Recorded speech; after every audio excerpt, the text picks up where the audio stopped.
qui vivait là sur le continent. Et un gamin, Narcisse, qui était le 5e de la famille. Le père avait un beau métier. Il était tonnelier celui-là aussi, mais les outils, le savoir-faire, c'était pour l'aîné. Les suivants, les filles pouvaient aller se parier.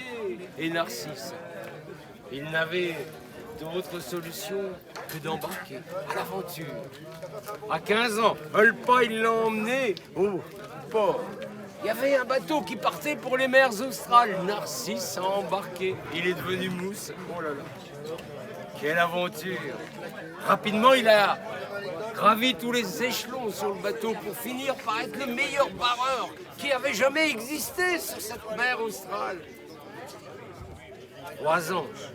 3 ans de navigation, 3 ans de tempête, 3 ans d'aventure.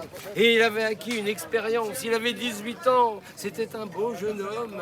Il était le plus confirmé de tous les barreurs. Ce jour-là, sur le bateau, alors qu'on croisait une île perdue dans l'océan Indien, des marins étaient malades. Il fallait de l'eau. Alors, on a envoyé une chaloupe. Sur la chaloupe, il y avait Narcisse.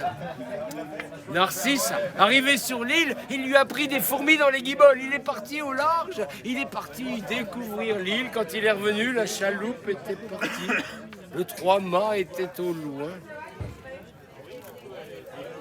Une nouvelle. Narcisse a passé 25 ans sur son île. Un jour, un autre 3-mâts est arrivé. Il s'est présenté, une chaloupe est arrivée. C'était des Anglais. Ils ont fait le tour de l'île et ils ont vu, parmi tous ces sauvages, un homme avec une peau différente des autres. Il avait les mêmes marques, les mêmes tatouages, les mêmes scarifications, mais manifestement c'était un Européen. Il n'était pas question de le laisser parmi les sauvages de force. On l'embarqua dans la chaloupe. Il monta sur le bateau et il partit pour l'Australie. Le gouverneur de l'Australie vit arriver cet homme. Il ne parlait pas un mot d'une langue connue en Europe. On ne savait que faire, on l'enferma dans une prison. Et le gouverneur, dès qu'il avait des visiteurs d'importance, faisait grande visite et on présentait ce sauvage blanc. Un jour, parmi les visiteurs, il y eut un Français qui s'exprima en français. Narcisse dit quelques mots, des mots qui s'échappaient de sa mémoire, des mots qui étaient restés dans son cœur. Alors l'ambassadeur français hérita de ce cadeau que ne voulait plus le gouverneur d'Australie. Pourtant, c'était l'époque napoléonienne. Il y avait le blocus. Alors, pas moyen de rentrer en France. L'ambassadeur s'occupa de Narcisse. Il essaya de lui rapprendre la langue. Petit à petit, les mots lui revinrent. Et puis un jour, une porte s'est ouverte. On pouvait prendre un bateau pour aller en Angleterre. Et sur le bateau, Narcisse continuait son enseignement avec cet homme qui voulait que du bien. Jusqu'au jour où une tempête épouvantable embarqua le bateau dans une effroyable aventure. Les marins ne savaient plus que faire quand Narcisse, après 25 ans de son île, attrapa la barre et, solide, fier, réussit à sauver le navire. Quand on arriva en Angleterre, la nouvelle fut répandue partout. Un homme, un sauvage blanc, avait sauvé ce bateau. Ça a permis d'ouvrir des portes qui permirent à l'ambassadeur et à Narcisse de revenir en France. La nouvelle était arrivée jusqu'aux oreilles de Joséphine.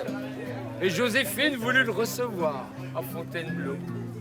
Là, devant cette belle dame, Narcisse fut tout ému. Il ne savait plus que faire. Il était là, elle voulait connaître son histoire. L'histoire réelle, celle qu'il n'avait jamais cédée à personne. Elle fit tenter bien. Le décor était si impressionnant qu'à la fin, elle dit « J'ai passé 25 ans dans cette île. J'ai vécu parmi ceux que vous appelez des sauvages, mais qui sont pour moi mes amis. J'ai eu une femme, Là-haut, on m'appelait Angot. Je suis toujours Angot. J'ai eu 3 enfants. Ils étaient merveilleux, puis les marins anglais m'ont pris.